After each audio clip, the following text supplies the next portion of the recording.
बिस्मिल्लाहिर्रहमानुर्रहीम। दोस्तों, आज हम ख्वाजा गरीब नवाज चिश्ती के मज़ार के बारे में आपको मालूमात फराहम करेंगे। बादशाह औरंगज़ेब आलमगीर ने ख्वाजा गरीब नवाज के मज़ार को क्यों गिराने का सोचा और कैसे बादशाह औरंगज़ेब आलमगीर की वजह से एक गरीब को उसकी आंखों की रोशनी वापस मिल गई। आज हम इन सवालात पर बहस करेंगे, लिहाजा हमारी आप लोगों से गुजारिश है इस वीडियो को आखिर तक लाजमी देखें।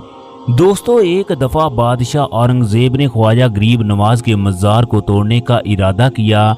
वलियों के बारे में बादशाह औरंगज़ेब को ये गलत फहमी थी, उनको वफात के बाद उनके मज़ारों में ज़िंदा किया जाता है।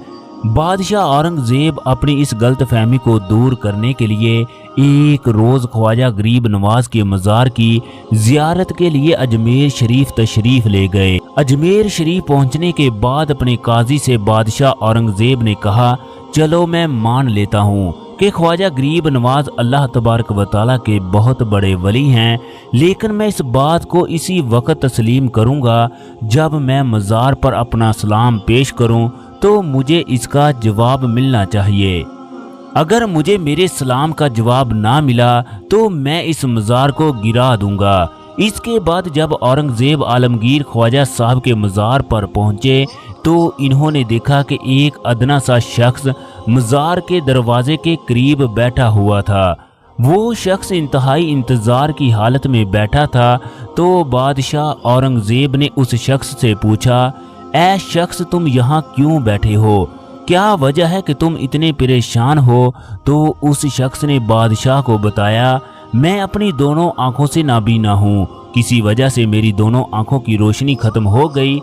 मैं यहाँ काफ़ी अरसे से हाज़िरी दे रहा हूँ और अल्लाह तबारक व तआला के इस वली के सदक़े से दुआ करता हूँ, मगर मुझे अभी तक कोई राहत हासिल नहीं, यानी कि मेरी आज तक कोई भी हाज़िरी कबूल नहीं हुई। इस नबीना शख्स से बादशाह औरंगज़ेब ने कहा कि मैं ख्वाजा साहब के मज़ार पर हाज़िरी देने के लिए जा रहा हूँ और अगर मेरे हाज़िरी देकर वापस लौटने तक तुझे तेरी आंखों की रोशनी ना मिली तो मैं अपनी तलवार से तुम्हारा सर कलम कर दूंगा। बादशाह के ये अल्फाज सुनने थे कि वो अंधा शख्स और भी ज़्यादा गम में मुब्तला हो गया। फिर वो आदमी सोचने लगा कि मैं पहले ही अपनी आंखों से अंधा हूँ और अब मेरी गर्दन की बारी आ गई। यानी वो आदमी कहता था कि मैं पहले ही इन आंखों के लिए गमगीन हूँ और अब बादशाह ने मेरा सर कलम करने का हुक्म दिया है। ये सोचकर वो शख्स ज़ारों कतार रोने लगा और दुआ में ख्वाजा साहब से फरियाद करने लगा। फिर बादशाह औरंगज़ेब मज़ार के पास पहुंच गया। मज़ार के पास पहुंचकर बादशाह ने सलाम पेश किया तो उसे मज़ार से कोई भी जवाब ना आया। जब बादशाह ने एक मर्तबा सलाम कहने से कोई जवाब ना मिला तो बादशाह ने दूसरी मर्तबा फिर सलाम पेश किया, उसे फिर भी कोई जवाब ना मिला। फिर बादशाह ने तीसरी मर्तबा मज़ार में अस्सलामु अलैकुम कहा तो अंदर से जवाब मिल गया। यानी जब बादशाह ने सलाम कहा तो अंदर से आवाज़ आई, वा अलैकुमुस्सलाम। फिर मज़ार के अंदर से आवाज़ आई, ए बादशाह औरंगज़ेब, दोबारा ऐसी जिद ना करना, क्योंकि मैं तुम्हारी इस बात से अर्शे खुदा पर उस अंधे आदमी के लिए आंखों की रोशनी के लिए गया था। सुबहान अल्लाह। ख्वाजा साहब की करामात की हद तो देखिए कि बादशाह औरंगज़ेब खुद अल्लाह तबारक व तआला के वली बन गए। सुबहान अल्लाह।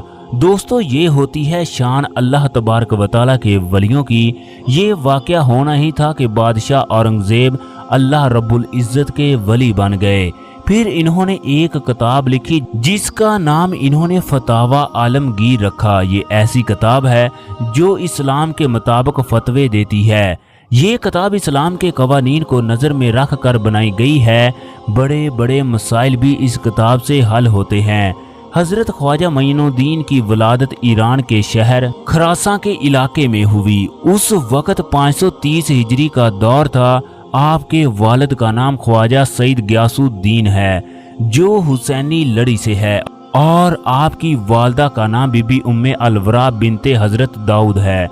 आप जब 8 वर्ष के थे तो आपके वालिद का इंतकाल हो गया और जब आप 16 वर्ष के थे तो आपकी वालदा का इंतकाल हो गया।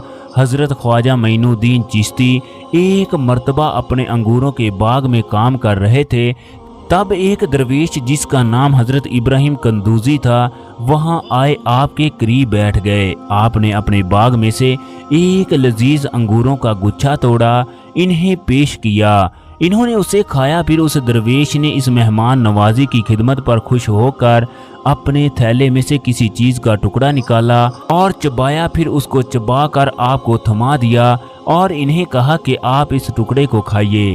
آپ نے اسے خوشی کے ساتھ کھا لیا۔ پھر اس کے فیض و برکت سے آپ پر اللہ تبارک و تعالیٰ کی طرف سے علم و حکمت کے دروازے کھل گئے۔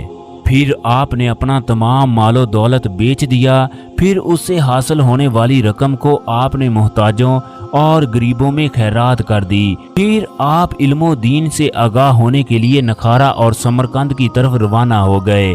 آپ وہاں 544 سے 551 ہجری تک حضرت مولانا شرف الدین اور حضرت مولانا نظام الدین کے پاس علم و دین سیکھتے رہے۔ 551 میں آپ کی ملاقات حضرت غوث اعظم سے ہوئی۔ خواجہ معینالدین ایک عاقل و کامل پیر کی تلاش میں تھے۔ پھر آپ نے خواجہ عثمان ہارونی کے بارے میں سنا۔ 553 ہجری میں آپ ان کے پاس تشریف لے گئے اور آپ ان کے مرید ہو گئے۔ پھر آپ خدمت مرشد اور عبادت الہی میں مصروف ہو گئے۔ ایک مرتبہ خواجہ عثمان ہارونی نے آپ سے کہا، اے معینالدین اوپر دیکھو، کیا دکھتا ہے؟ آپ نے اوپر دیکھ کر کہا، میں آسمان دیکھ سکتا ہوں۔ مرشد صاحب نے پھر کہا کہ آپ نیچے دیکھو، کیا دکھتا ہے؟ تو آپ نے نیچے دیکھا اور کہا، میں زمین کے اندر دیکھ سکتا ہوں۔ مرشد نے آپ سے فرمایا کہ میں تمہیں اس سے بھی آگے پہنچانا چاہتا ہوں۔ پھر آپ نے 22 سال وہاں بسر کیے۔ ایک دن پھر مرشد نے آپ کو بلایا اور اپنے ہاتھ کی 2 انگلیاں ان کی دونوں آنکھوں کے درمیان رکھی اور کہا کہ معینالدین اوپر دیکھو، کیا دکھتا ہے؟ تو آپ نے فرمایا کہ میں عرش الہی تک دیکھ سکتا ہوں۔ پھر خواجہ عثمان ہارونی نے خوش ہو کر آپ کو اپنی خلافت عطا فرمائی۔ دوستو، ہمارے علم میں جو کچھ بھی خواجہ غریب نواز کے بارے میں تھا وہ ہم نے آپ تک پورا پہنچانے کی کوشش کی ہے۔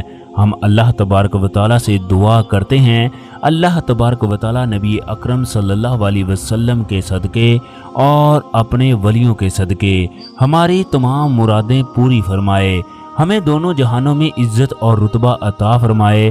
اللہ تبارک و تعالیٰ ہمیں اپنے حفظ و ایمان کی روشنی عطا فرمائے، آمین۔ دوستو، اگر ہماری یہ ویڈیو آپ کے لیے علم میں اضافے کا باعث بنتی ہے تو لہٰذا ہماری اس ویڈیو کو لائک کر دیں اور ہمارے چینل کو سبسکرائب کرنا نہ بھولیے گا۔ شکریہ۔